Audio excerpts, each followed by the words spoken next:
ज्योति, ओ ज्योति, ये क्या कर रही है? माँ, पेड़ पर से आम तोड़ रही थी। देखो कितने पके हुए और रसीले आम हैं। ज्योति, पेड़ पर चढ़कर आम तोड़ने के लिए तुझे किसने कहा था? माँ, वो नानी बोल रही थी आज आपका व्रत है, इसलिए आप केवल फल ही खाओगी, इसलिए मैंने सोचा आपके लिए ये आम तोड़ देती हूँ। मेरी बच्ची, तू मेरा कितना ख्याल रखती है। चल अब घर चलते हैं। विद्या सिंहपुर नामक गांव में रहती थी। विद्या की शादी के 2 साल बाद ही उसके पति का बीमारी से देहांत हो गया था। उसकी बेटी ज्योति अब 8 साल की हो चुकी थी।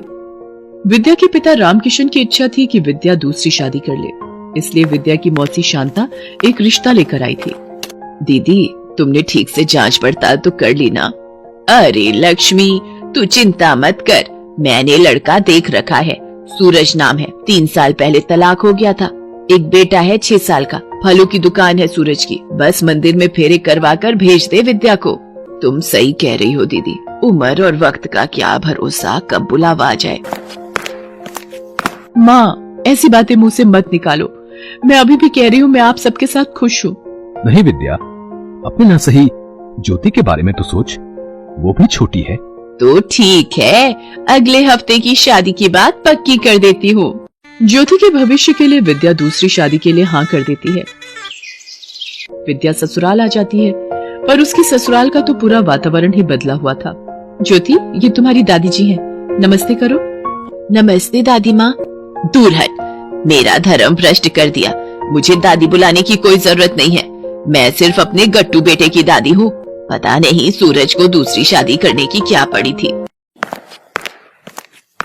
माँ, तुम जानती हो गट्टू दिन पर दिन शैतान होता जा रहा है, और तुम भी तो उसे लेकर परेशान ही रहती थी, इसलिए मैंने दूसरी शादी करना ही सही समझा। पर कुछ भी कह, मैं इस बच्ची को नहीं अपनाऊंगी। ये किसी दूसरे की औलाद है, मेरी पोती कभी नहीं बन सकती। सूरज कमरे में आ जाता है। मेरी वजह से आपके परिवार की शांति भंग हो गई। न मैं इस घर में आती और न ही ये कलेश होते। सुजाता मेरा और गट्टू का बीच राह में ही साथ छोड़ गई, पर तुमने तो सब कुछ जानते हुए भी इस घर को अपनाया। और विश्वास करो, एक ना एक दिन माँ का बर्ताव भी तुम्हारे और ज्योति के साथ ठीक हो जाएगा। अभी विद्या और सूरज बात ही कर रहे थे कि तेरी इतनी हिम्मत, बित्ते भर की तू छोरी नहीं है, मेरे गट्टू पर हाथ उठाती है। नहीं, मैंने गट्टू को नहीं मारा। क्या हुआ ज्योति, तुम रो क्यों रही हो? माँ, गट्टू ने मेरी गुड़िया तोड़ दी। दादी ने गट्टू को कुछ भी नहीं कहा, उल्टा मुझे ही मारने लगी। गट्टू, तुमने ज्योति की गुड़िया क्यों तोड़ दी? बाबा, दादी कहती हैं ज्योति मेरी सौतेली बहन है, इसलिए दादी और मैं मिलकर ज्योति के सारे खिलौने तोड़ देंगे। हाँ हाँ, ठीक ही तो कहा है, ये इसकी सौतेली बहन ही तो है। मुझे सब पता है, ये गट्टू के खिलौने देखकर जलती है, और अगर मेरी नजर ना पड़ती तो ये उसकी गाड़ी तोड़ देती। माँ, बस भी करो। क्यों बच्चों के रिश्तों में अभी से ही जहर घोल रही हो? विद्या ज्योति को विश्वास पर इस घर में लाई है, पर तुम्हारा बर्ताव दोनों के प्रति बहुत कड़वा है। सूरज गुस्से में दुकान चला जाता है। उसकी माँ ललिता का व्यवहार ज्योति के साथ अच्छा नहीं था। वो ज्योति के साथ सौतेला व्यवहार ही करती थी, पर विद्या जितना प्यार ज्योति से करती उतना ही गट्टू से भी करती। गट्टू बेटा, ये देखो, आज मैंने तुम्हारी पसंद की खीर पूरी बनाई है। अरे वाह, खीर पूरी! दादी, आज माँ ने मेरी पसंद की खीर पूरी बनाई है, चलो ना खाते हैं। मुझे सब पता है, इसकी अपनी लड़की ने बोला होगा बनाने को ये खीर पूरी, और बहाना मेरे पोते गट्टू का लगा रही है। सूरज, अगर तूने दूसरी शादी ही करनी थी तो खाली लड़की को ब्याह कर लाता, साथ में इसकी औलाद को भी उठा लाया। माँ, अगर विद्या का पति उसे छोटी उम्र में छोड़कर चला गया तो इसमें बेचारी ज्योति की क्या गलती है? और इस तरह तो मैं भी एक बेटे का बाप हूं। अगर विद्या ये सोचती तो एक बार ज्योति से 2 लफ्ज मीठे बात करके तो देखो, तुम्हें बहुत अच्छा लगेगा। माँ, बात करे मेरे दुश्मन, मैं तो इसे अपने मुंह भी ना लगाऊं। सूरज कह कहकर थक गया अपनी माँ से कि वो ज्योति को पोती के रूप में स्वीकार कर ले, पर ललिता ज्योति को एक फूटी आंख भी पसंद नहीं करती थी। एक दिन सूरज और विद्या किसी जरूरी काम से बाहर जा रहे थे। माँ, मेरे साथ विद्या को जाना बहुत जरूरी है। जिन सेठ जी से मैं कई सालों से फल खरीदता आ रहा हूं, उनकी बेटी की शादी है। मैं अकेला जाऊंगा तो उन्हें अच्छा नहीं लगेगा, इसलिए विद्या भी साथ जा रही है। हम जल्दी ही लौट आएंगे। आप गट्टू और ज्योति का ख्याल रखना। ज्योति, अपनी दादी जी को बिल्कुल भी तंग मत करना, उनका ध्यान रखना, उन्हें कोई भी परेशानी ना हो। तुम चिंता मत करो माँ, मैं दादी और गट्टू दोनों का बहुत ख्याल रखूंगी। जब विद्या और सूरज चले जाते हैं तब, ओ ज्योति, इधर आ, मेरे पैरों में बहुत दर्द हो रहा है, चल जल्दी से मेरे पैर दबा।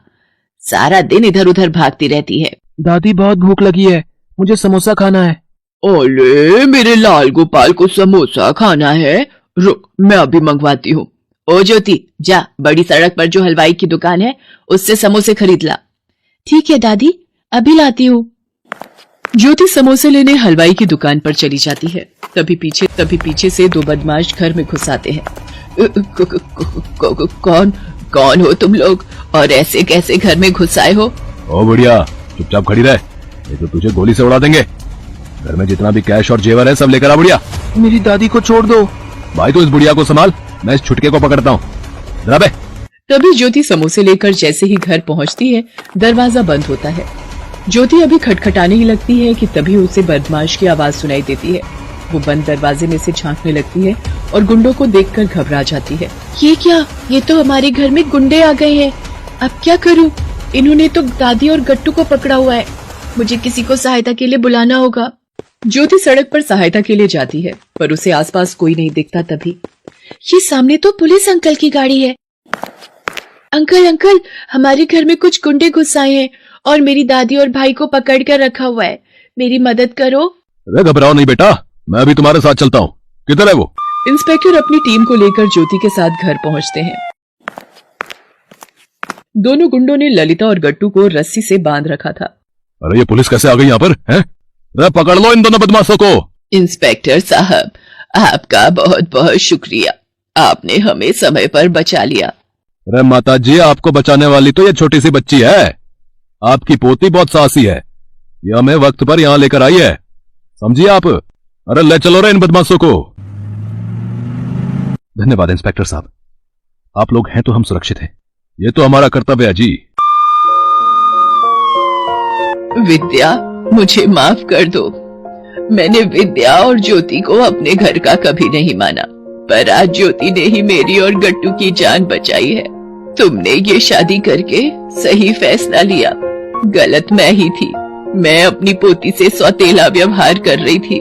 दादी, आप हंसते हुए ही अच्छे लगते हो, आपकी आंखों में आंसू अच्छे नहीं लगते। इतना कहते ही ज्योति अपनी दादी ललिता के गले